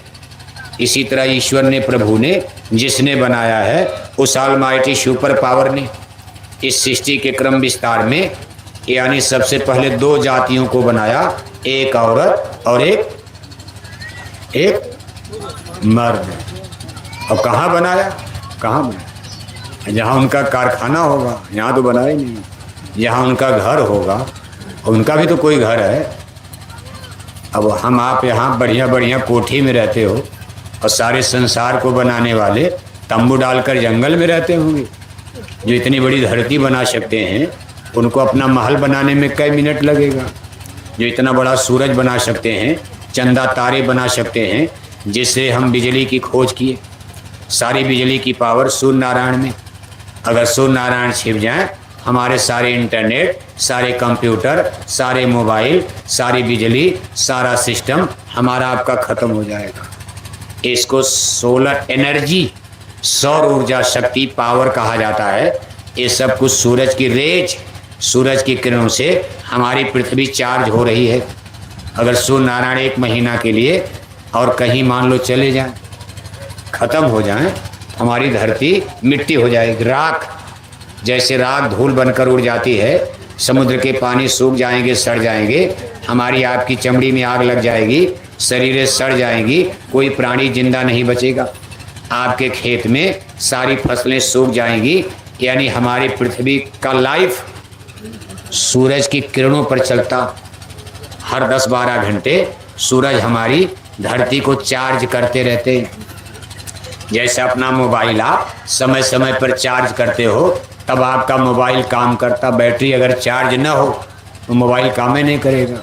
ऐसे हमारी पृथ्वी पर ये जो जीवन है, अगर सूर्य नारायण की रेज किरणें ऊर्जा एनर्जी बराबर न आवे, ये धरती हमारी पृथ्वी नष्ट हो जाएगी। अब जिसकी इतनी बड़ी कला है, जिसने इतने सिस्टम से बनाया है, उनका भी तो कोई घर महल जगह होगा। यहाँ हम आप किला महल सब बना रहे हैं और सारे जगत को बनाने वाले का कोई महल नहीं होगा। अब उन्होंने देखो जब समय आया, उनकी देवी का नाम है अष्टांगी देवी। जैसे यहाँ पति पत्नी का रिश्ता होता, ऐसे उधर उनको ब्रह्म पुरुष कहा जाता। उनकी देवी का नाम अष्टांगी देवी, आदिशक्ति दुर्गा, जगत जननी, आदिशक्ति माया, इनको जगत जननी भी कहा जाता। इसी जगत जननी अष्टांगी देवी आदिशक्ति दुर्गा की नवरात्रि में हिंदू लोग 9 रूप में पूजा करते हो। इसका मतलब समझते हो? देवी ने धरती पर पापियों का नाश करने के लिए जब से धरती बनी है, उन्होंने 9 बार अवतार लिया है। कई बार? 9 बार। इस मनुष्य शरीर में 9 बार। अब उनका कोई हाड़ मांस का रूप नहीं, लेकिन यहाँ मनुष्यों के बीच में रहना है तो मनुष्य का रूप बनाना पड़ेगा। और देवी ने अलग अलग परिस्थिति में जन्म लिया। जैसे कहीं राजा के घर में जन्म हुआ तो राजकुमारी के रूप में उनका सुंदर मनमोहनी चेहरा मोहरा, और कभी मान लो मध्य प्रदेश के जंगल में किसी गरीब के घर में जन्म हुआ, तब उनका चेहरा मोहरा बिल्कुल काला, तब उनको काली रूप कहा गया है। यानी देवी के 9 रूपों की व्याख्या। एक उनका बड़ा रौद्र रूप है जिससे संसार का संहार करती। जैसे मातृशक्ति का 2 रूप माना जाता। मातृशक्ति यानी अपने मातृत्व भाव में आकर अपनी औलाद से कितना प्यार करती, लेकिन जब मातृशक्ति चिढ़ जाती है तो बच्चे को डंडा भी मारती। कितना गुस्से क्रोध में आकर अपनी ही औलाद को माताएं डंडा मारती हैं, फिर दूसरे क्षण उनको मिठाई देकर खुश करने लगती हैं। अरे भाई ठीक है, ले मिठाई ले ले, खिलौना ले ले, मिठाई ले ले। इसी तरह से मातृशक्ति इस संसार में जब मनुष्य अधर्म और पाप के रास्ते पर जाता है तो मातृशक्ति का रौद्र रूप खड़ा होता है, जिसको काली का रूप कहा जाता। एक हाथ में तलवार, एक हाथ में खप्पर लेकर माता इस संसार को नष्ट करने के लिए, अपने ही पुत्रों को मारने के लिए, उनका खून पीने के लिए तैयार हो जाती। और उसका दूसरा रूप है मातृशक्ति का, जिसको दयालु, दयावान, उदारता का रूप कहते हैं। उस समय आप देख करके और उनके रूप को खुश होते हो, ऋषि मुनि मोहित होते हैं। इसी तरह से भगवान शिव का भी 2 रूप होता है, काल ब्रह्म पुरुष का भी 2 रूप होता है। एक के द्वारा जगत का संहार करते हैं, एक के द्वारा जगत का सृजन करते हैं। लाखों लोग दुनिया में रोज जन्म लेते हैं, दूसरी तरफ लाखों लोग रोज मौत की भट्टी में भस्म किए जाते हैं। इस सृष्टि के संचालक रचनाकार परमेश्वर के ये 2 रूप काम करते हैं। एक से जन्म देते हैं और एक से निर्दयी बनकर मार डालते हैं। कोई दया माया आती है? 6 महीने का बच्चा रो रहा है और बाप मर गया और माँ पहले मर गई। अब 6 महीने का छोटा बच्चा, पूरा समाज देख करके रोता है कि बताओ इसकी किस्मत देखो।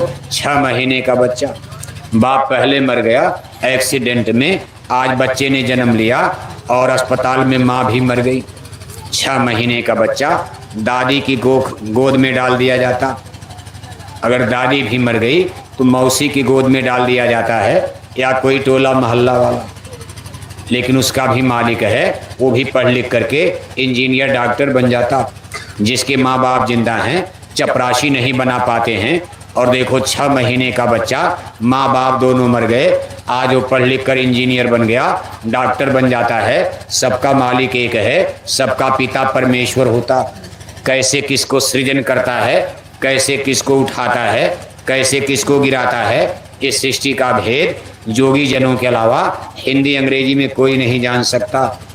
करें करावें भंजें सोई, उमा राम गत लखे न कोई। इसलिए हमारी आपसे आज अपील हो रही है कि आप ईश्वर भगवान को गाली क्यों देते हो?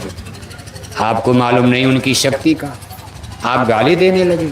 नेताओं के कहने पर कहीं राम को गाली, कहीं कृष्ण को गाली, रामायण का पढ़ना छोड़ दिया, गीता का पढ़ना छोड़ दिया, कथा भागवत छोड़ दिया और गंगा जमुना छोड़ दिया, पूजा पाठ छोड़ दिया और फिर धर्म कर्म छोड़ दिया, मानवता मनुष्यता छोड़ दिया, बस इन नेताओं के चक्कर में पड़कर सब शराबी कबाबी होते जा रहे हैं। सब शराब पीने लगोगे। बेटियां शराब पीने, आश्चर्य, बेटियों ने शराब पीना शुरू कर दिया। गप नहीं बोल रहे हैं। भारत के बड़े बड़े महानगर बेंगलोर, हैदराबाद, चेन्नई, मुंबई, दिल्ली, कानपुर, लखनऊ, जहाँ बड़े बड़े यूनिवर्सिटी हैं, माँ बाप के चोरी चोरी इंजीनियर डॉक्टर की डिग्री ले जाने वाली, वहाँ बेटियाँ पढ़ने गई हैं यूनिवर्सिटी में। माँ बाप के चोरी चोरी वहाँ के बड़े बड़े होटल वार क्लब में 11-11 बजे रात तक शराब पीने लगी। किसी जाने अनजाने के हाथ में हाथ डालकर आधी आधी रात तक ये नंगे नाच नाचा करती। तब तक इनको धोखा देकर कोई लेकर जंगल भाग जाता है। बूढ़े माँ बाप बुढ़ापे उनके बिगड़ जाते हैं, चिंता में मारे जाते हैं, कितने आनर किलिंग में मारे जाते। बताओ कौन सा समाज बना रहे हो? बेटी को इंजीनियर बनाना बुरा नहीं है, बेटियां हमारी डॉक्टर बने, बेटियां बैरिस्टर बने, सब कुछ बने, लेकिन बेटियां शराब पीने लगेंगी तो कभी राम राज आने वाला है। भगवान राम के राम राज में औरतें शराब पीती थी। अंडे खिलाकर शराब पिलाकर कोई माई का लाल भारत में राम राज ला पाएगा? लेकिन ये लोग कह रहे हैं, वो तो कह रहे हैं, वो दिल्ली और पटना में कह रहे हैं एक मौका अगर आपने और दे दिया तो हम बिहार में राम राज ला देंगे। कब एक बार तो आपने मौका दिया, लेकिन हमारा 3 साल कोरोना लेकर चला गया। हम तो अब की बार राम राज ला देते, लेकिन 3 साल हमारा कोरोना ले गया और 1 साल सूखा ले गया। अब केवल 1 साल बचा है। सन 2024 में फिर दिल्ली का चुनाव होने वाला है। वो लोग कह रहे हैं एक मौका हमको और दे दो और हम अब की भारत में राम राज। तो आप क्या सोचते? चलो कोई बात नहीं, एक मौका और ले लो आप। लेकिन बात बनती नजर नहीं आ रही। अंडे खिलाकर शराब पिलाकर कोई माई का लाल भारत में राम राज ला पाएगा? और अंडे और शराब के लिए आप कुछ कानून नहीं बना पाए और आगे भी कोई उम्मीद नजर नहीं आ रही है। अभी जब देखो कोरोना थोड़ा पीछे गया, आपके बिहार में, उत्तर प्रदेश में लॉकडाउन में जब मंडी बाजार को खोलने की बात आई तो लोहे की दुकान बंद, कपड़े की दुकान बंद, गिट्टी बालू की दुकान बंद, सीख सीमेंट की दुकान बंद। अब आपके बिहार में तो शराब बंदी ही है, लेकिन आप उत्तर प्रदेश में चलोगे तो वहाँ सबसे पहले जब बाजार खोलने की बात आई तो सबसे पहले कौन दुकान खोली गई? पूरे भारत देश में जहाँ शराबबंदी के कानून नहीं हैं, सबसे पहले हमारी सरकारों ने कौन दुकान खोली गई? और उत्तर प्रदेश में राज किसका है? किसका राज? एक सन्यासी का राज है, एक साधु का राज है।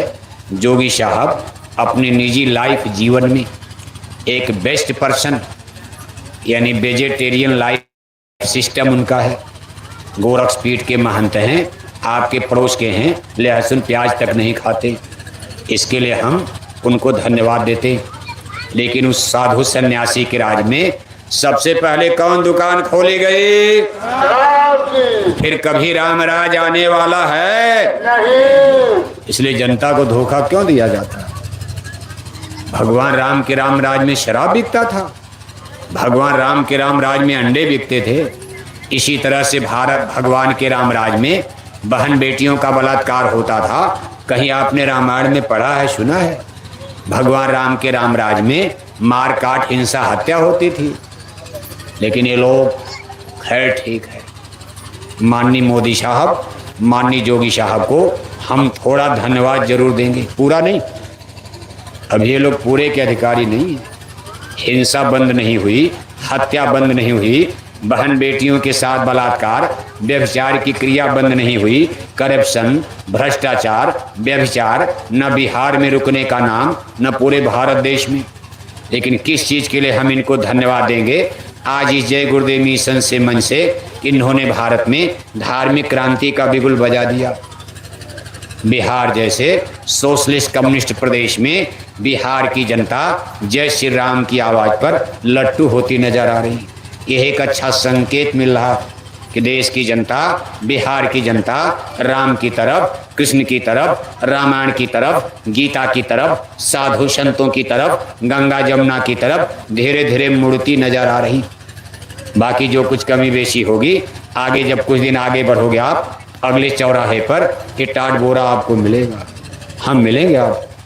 अभी तो आप हमसे थोड़ा दूर हो, हमारी बात आपको अटपटी लग रही है, लेकिन सफ़र तय करते करते अगले चौराहे पर अगर आप जिंदा चले गए, क्योंकि समय आगे बहुत खतरनाक है, आगे इतना संघर्ष और द्वंद्व है दुनिया में। न्यूक्लियर वार का देखो डंका बज रहा है, जिसको परमाणु युद्ध कहा जाता।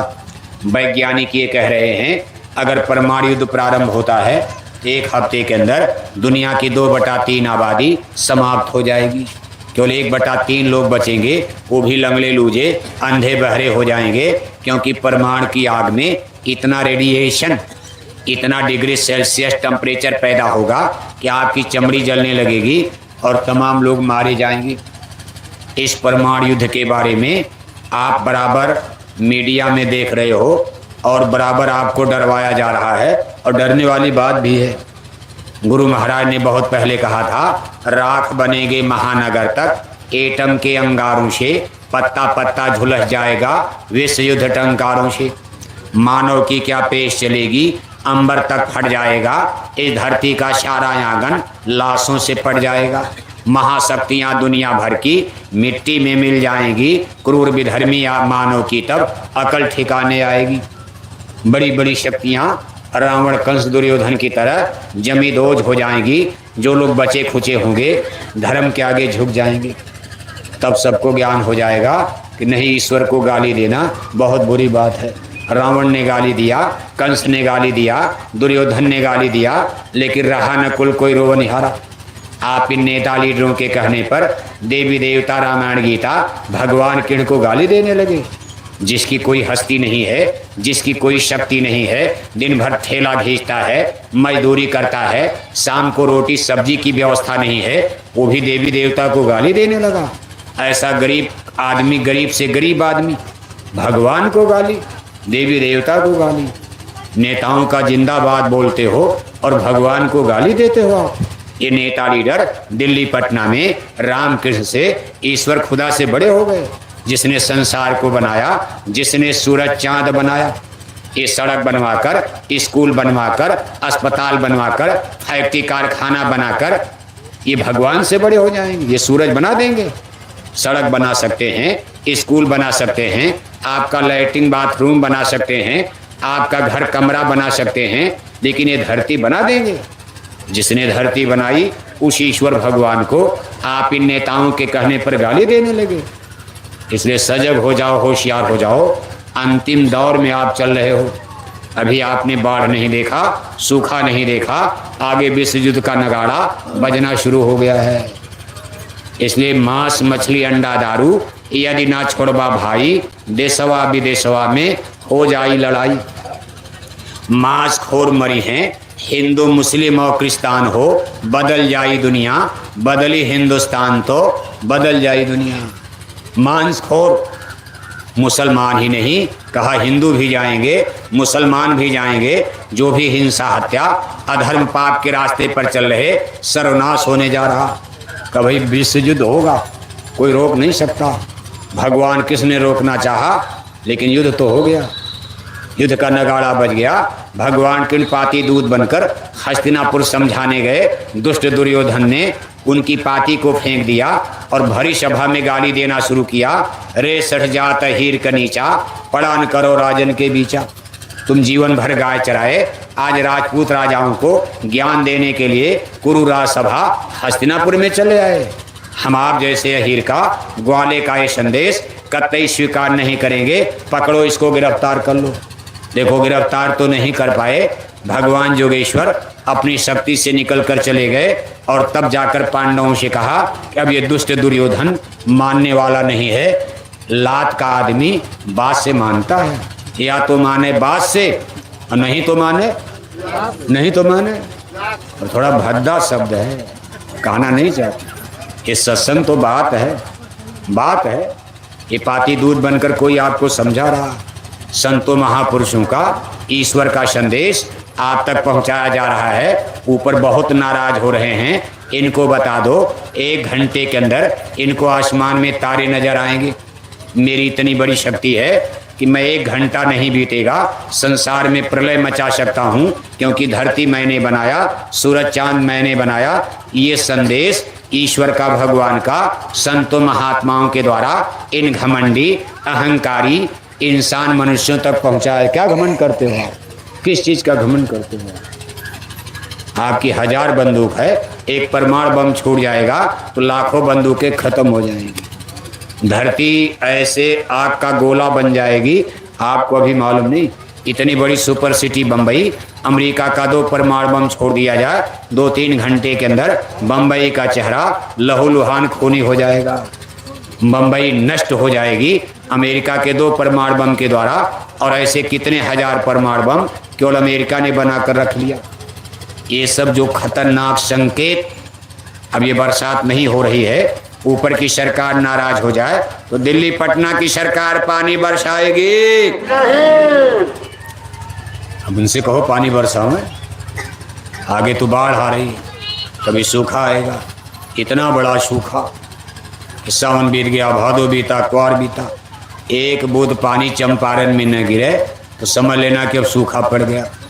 अभी तो थोड़ा सावन बरस गया, भादो बरस गया, कुछ पीने का पानी मिल रहा है। पूरा बरसात बीत जाए, पानी न बरसे, तब मानना कि अब चंपारण में सूखा पड़ गया। पीने के पानी के लिए गांव-गांव में झगड़ा खड़ा हो जाए, लोग अपने हैंड पंप बिल्कुल ब्लॉक कर दें कि भाई क्यों ले जाते हो, मेरा भी हैंड पंप पानी छोड़ने वाला है, तब समझ लो सूखा पड़ गया। आप कोई पानी देगा? टैंकर से सरकार कहाँ से पानी देगा? गंगा सूख जाएगी, गंडक सूख जाएगी। जब नेपाल में नहीं बरसा, हिमालय में नहीं बरसा, पंजाब में नहीं बरसा, यूपी में नहीं बरसा, गंगा जमुना सूख जाएगी तो सरकार टैंकर से कहाँ से पानी लाएगी? नहर में कहाँ से पानी आएगा? इसलिए ईश्वर से डरो, भगवान से डरो। रामायण गीता गप नहीं है, ये ईश्वर का विधान है, कानून है, नीति और नियम है। आप नेताओं की उतनी ही बात मानो जिसको देखते रहो ये धर्म के खिलाफ नहीं है। देश के नेता लीडर अगर धर्म के खिलाफ कोई कानून बनाते हैं, आपको चलने के लिए कहते हैं, आप चंपारण में खड़े हो जाओ, क्रांति के लिए तैयार हो जाओ। टाट बोरे वाले आगे आगे रहें, डरना मत आप, डरना मत आप। लेकिन आगे मत जाना, आगे रावण मिलेगा, रावण से आप नहीं जीत पाओगे। अगर जय गुरुदेव मिशन को छोड़कर कोई आगे बढ़ना चाहेगा तो आप मारे जाओगे। इसलिए इस वैचारिक क्रांति, आध्यात्मिक क्रांति की दुंदुभी जो ये नगाड़ा भारत में बज रहा, आगे विश्व में बजेगा, लेकिन अभी भारत में बजना प्रारंभ हो गया। शाकाहारी सदाचारी ये मानव धर्म का आत्म कल्याणकारी आध्यात्मिक सत्संग संदेश है। आपका लोभ ही बनेगा और मरने के बाद ईश्वर भगवान के दरबार में नरकों की आग से बच जाओगे। गाय बैल कुत्ता बिल्ला से, जन्म मरण 4 खान 84 से आपकी आत्मा की रक्षा सुरक्षा हो जाएगी। ऐसा रास्ता सीधा पकड़ो कि लोग भी बन जाए और परलोक भी बन जाए। आप ऐसा रास्ता चल पड़े हो, उधर तो नरक में चलना ही है, यहाँ भी आप बीमारी के रोग दो के शिकार हो रहे हो, रगड़े झगड़े में, बला बीमारी में, दुख तकलीफ में आपका जीवन नष्ट होता जा रहा। न सही ज्ञान मिलता है, न सही शिक्षा मिलती है। बताओ, बेटियां शराब पीने लगी, बेटियां शराब पिएंगी, इंजीनियर बनकर ये क्या करेंगी? कभी अपने बूढ़ी सास की ये टट्टी उठाएंगी, एक हाथ में इनको बंदूक पकड़ाई जा रही है, एक हाथ में शराब की बोतल। जिस बुढ़िया सास के घर में जाएंगी तो बुढ़िया की जिंदगी तो नरक हो जाएगी। बेटा शराब पी के टनाटन, शाम को बहू भी शराब पी के टनाटन, आधी रात को बुढ़िया सास के पेट में दर्द, चिल्ला रही अरे बहू, अरे बहू। तो बहू शराब के नशे में कहेगी अरे तू मर जा, तू मर जा, जल्दी मर जा। कौन टट्टी उठाएगा तुम्हारी, कौन पेशाब उठाएगा? तो आपको मालूम नहीं है, ऐसी कल्चर, ऐसी सिविलाइजेशन, ऐसा समाज आप बना रहे हो, इससे धर्म कर्म क्या बचेगा? फिर आपको ईश्वर की तरफ से निश्चय ही दंड मिलेगा। ये देश वीरों का है, शपूतों का है, सतियों का है, वीरांगनाओं का है। नारी उत्थान के नाम पर और नारियों को दारू पिला देना, इससे इनका विकास हो जाएगा? इनको आप शराब पिलाकर आगे बढ़ाओगे क्या? सती सावित्री, सीता अनुसुईया और कर्णावती दुर्गावती और पद्मावती इतिहास में अमर नहीं हो गई? ये रास्ता आप क्यों नहीं पकड़ते हो? सती अनुसुईया, सीता बनो, सावित्री बनो, गायत्री बनो, पार्वती बनो, कर्णावती बनो, पद्मावती बनो। ये पाठ आपने इनको पढ़ाया? अब आप कह दो दारू पियो, बंदूक ले लो, चलो पाकिस्तान की सीमा पर। ये बेटियां लड़ने जाएंगी? बेटियां तब लड़ने जाएंगी भाई मर जाएं, बाप मर जाएं, भाई और पिता मर जाएं, तब बेटियां हथियार उठाती हैं। अगर बेटियों को पाकिस्तान से लड़ने मलट्टी में आप भेज रहे हो तो रक्षाबंधन का त्यौहार खत्म कर दो। रक्षाबंधन का त्यौहार क्यों मनाते हो? बहनें भाई की कलाई में रक्षा सूत्र बांधती हैं कि मेरे आन का, मेरे मान का, मेरे सम्मान का, इज्जत और आबरू का मेरा भाई मेरी रक्षा करेगा। लेकिन भाई इधर गांजा पीकर बेरोजगार घूम रहे हैं और आपने बेटियों को बंदूक देकर पाकिस्तान की सीमा पर मल्टी पावर में इनको भेज करके जिस दिन इनको पकड़कर दुश्मन पाकिस्तान ले जाएंगे, इनके साथ अभद्र व्यवहार करेंगे, उस दिन भारत में कोई राणा अगर पैदा हो गया, कोई शिवा जन्म ले लिया तो उसका खून गर्म हो जाएगा। अभी आप पढ़ते हो कि पाकिस्तान के सिपाही पकड़ कर ले गए और हमारे जवानों की गर्दन काट कर और परोस करके भारत में वापस करते। इसी तरह बेटियों को पकड़ कर ले जाएंगे और इनके साथ अभद्र व्यवहार करेंगे तो भारत में क्रांति खड़ी हो जाएगी। इसलिए देश के नेता लीडरों की हर बात आपको नहीं मानना। आप खड़े रहो, इनकार करो, रेफोज करो। भारत में किसी न किसी तरह का अगर धर्म कर्म का नुकसान हो रहा है तो उसके लिए तो आपको बोलना चाहिए। जब भगवान राम ने शाकाहार धर्म का पालन किया, भगवान कृष्ण ने शाकाहार का धर्म का पालन किया। नहीं, जिस गांव में आप आए हो इस गांव की अपनी मंजिल पर पहुंच जाए। पूज हुजूर महाराज जी का अच्छे समाज के निर्माण का संकल्प एक दिन अवश्य में पूरा होगा। और जब अच्छा समाज, अच्छा भारत बनेगा तो जीवात्माओं के कल्याण का रास्ता भी बिल्कुल आसान हो जाएगा। थोड़ी ही भजन करोगे, थोड़ी पूजा करोगे, आप भजन बनने लगेगा, यानी थोड़ी मेहनत में ही आपको ज़्यादा लाभ मिलने लगेगा। ऐसे सुंदर पवित्र सभ्य समाज को बनाने के लिए हमारे पूज्य हुजूर महाराज जी आज देखो बराबर मेहनत कर रहे। इस समय अपना कारवां काफिला लेकर, जन जागरण यात्रा लेकर राजस्थान में रेगिस्तान के इलाके में इतनी कड़ाके की गर्मी टेम्परेचर, वहाँ तो और ज़्यादा गर्मी पड़ रही है, लेकिन उनका काफिला चल रहा है। बहुत बड़ा एरिया क्षेत्र है, इसलिए स्थिति और एरिया को देखते हुए किसी ज़िले में 2 कार्यक्रम, कहीं 5 कार्यक्रम, किसी ज़िले में 8 कार्यक्रम उनके लगे हुए हैं। संगत की स्थिति को देखते हुए अन्य ज़िले और प्रांत के लोगों को भी उस कार्यक्रम में सहयोग करने और साथ देने के लिए, जिम्मेदारी निभाने के लिए लोगों को निर्देश दिया गया। इसलिए सभी लोग इस पूज्य महाराज जी के काफिले के लिए अपना कुछ न कुछ सेवा अपने ज़िले के रजिस्टर में इस काफिले के निमित्त, इस महायज्ञ के निमित्त, इस पवित्र कर्म के निमित्त हर घर परिवार कोई बचे न कुछ न कुछ सेवा आप इसमें जरूर देना। बोलो जय गुरु।